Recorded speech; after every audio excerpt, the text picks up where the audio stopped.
isn't that fun?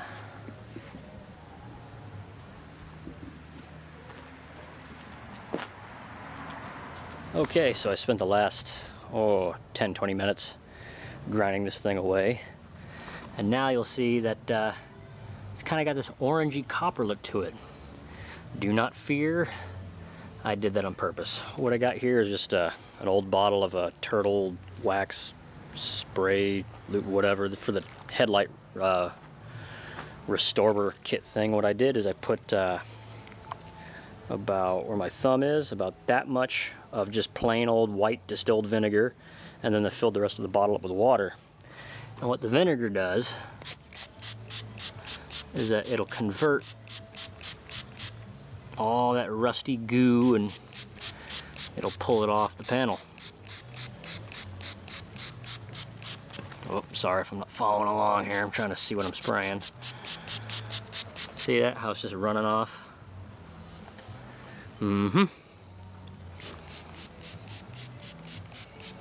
Just anywhere you got rust, just kind of spray it on there.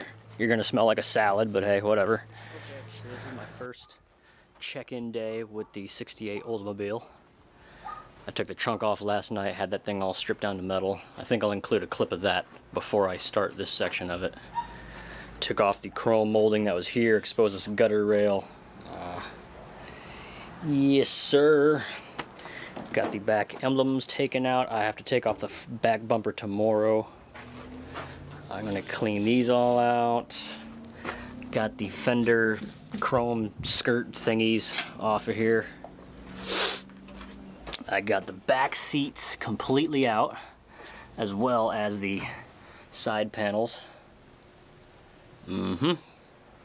Tomorrow I'm gonna finish removing the passenger chair, but I'm gonna keep the driver's chair just so I can get in, start the car, move it as I need it. All that stuff. I got the molding off of this door off. And on the driver's side,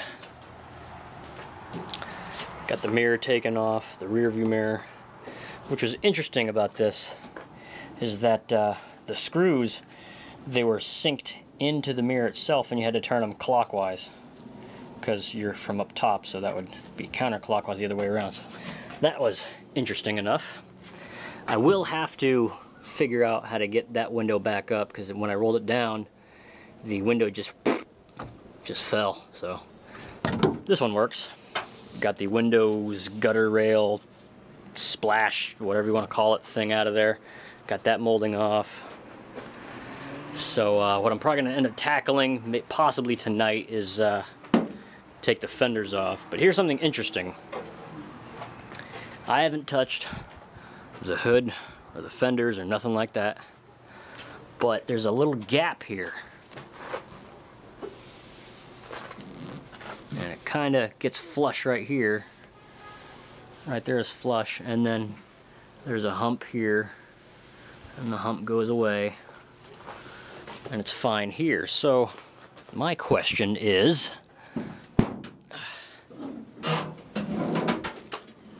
and there it goes. Whatever.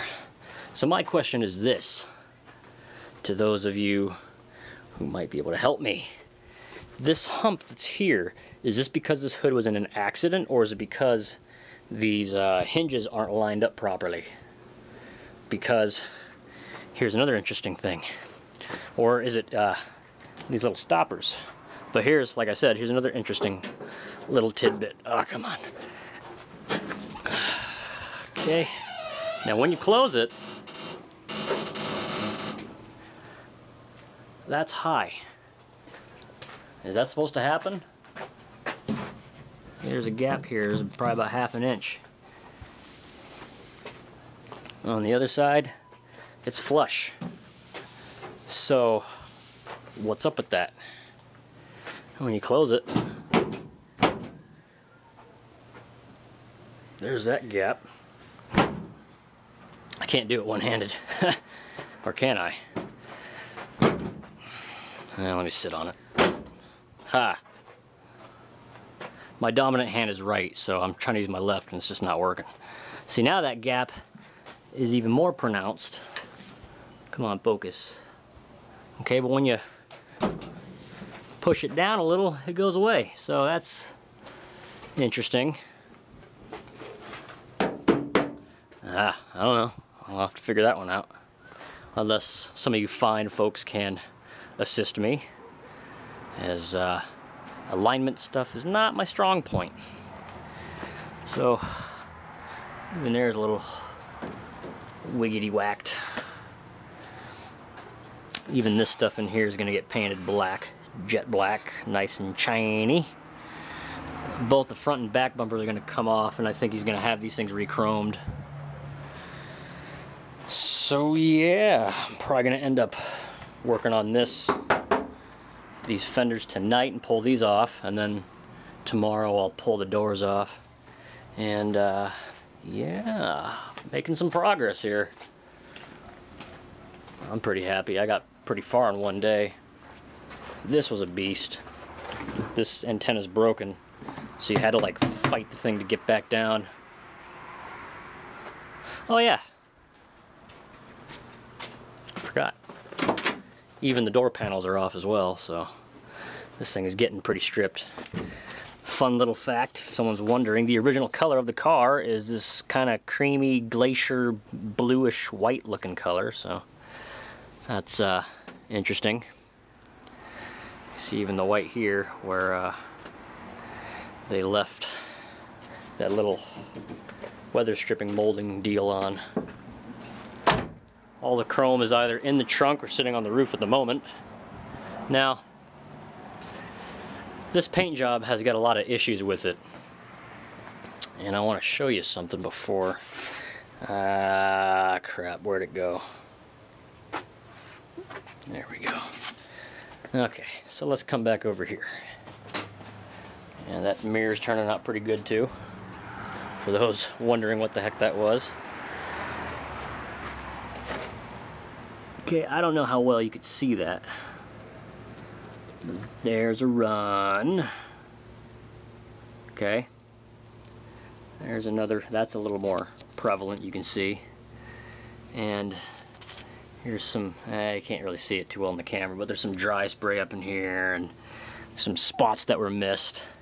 Now, those of you that saw the earlier part of this video that was sped up, there was like 4 or 5 colors that came off this thing, and there was stripes on the trunk.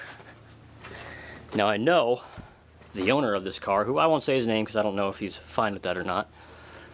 Let's just call him Mr. Olds. Get it? So he brings the car and says he bought it at a state. Well, as I'm taking the interior apart,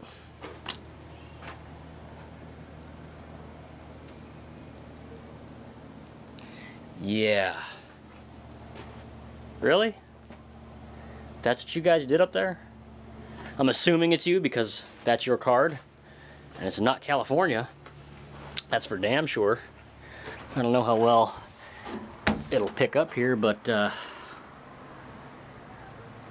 see that? That's fisheye. So I'm hoping when I strip these things down to metal and I reprime them, I'm hoping I'm not going to have fisheye, because that will really piss me off. That'll make 2 things I've had fisheye, and one was my buddy Mo. His rims that I painted had fisheye all over it, and that was not cool.